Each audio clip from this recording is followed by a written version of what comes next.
Hey there. So I don't think we talk enough about the harm that an eating disorder in the household can do to the sibling.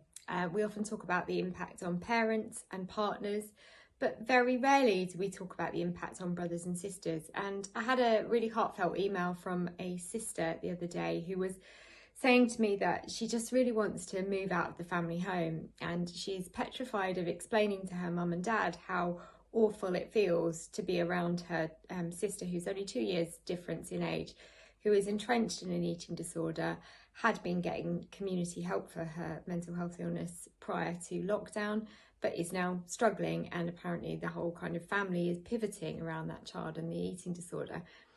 And I suppose my advice from a compassionate point of view would say, yes, if there's an option for you to safely live outside of the home, even for the short term, I probably would discuss it with mum and dad and consider it as an option.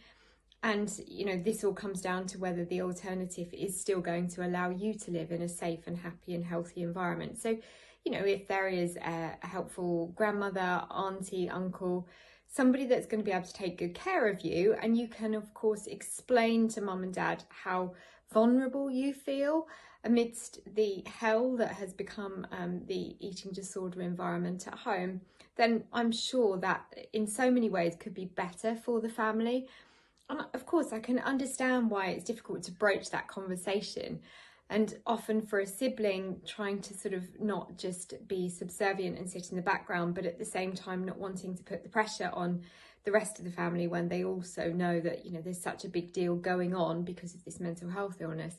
But you have to think of yourself as well. And any parent or carer or friend would really want you to think about what your well-being looks like and what you need to enable you to come out the other side of this chapter that your family are going through and still be healthy and robust yourself.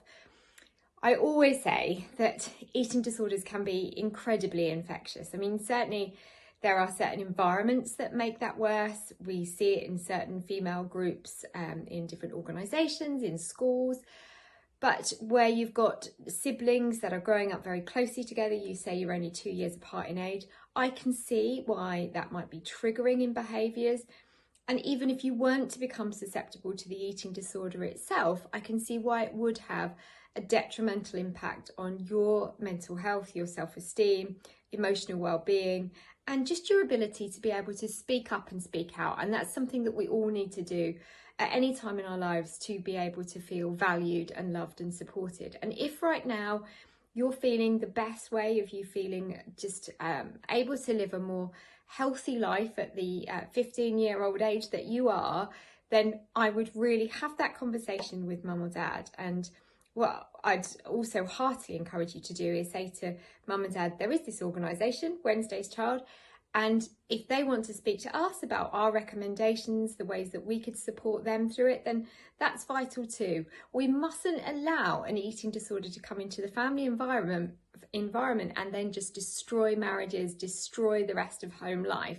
We must do everything we can to get the eating disorder out the exit door. And in the meantime, we have to look after every single person that's involved in that journey. So that means the siblings, the parents, the partners, and that wider family, great grandparents and aunties and uncles too.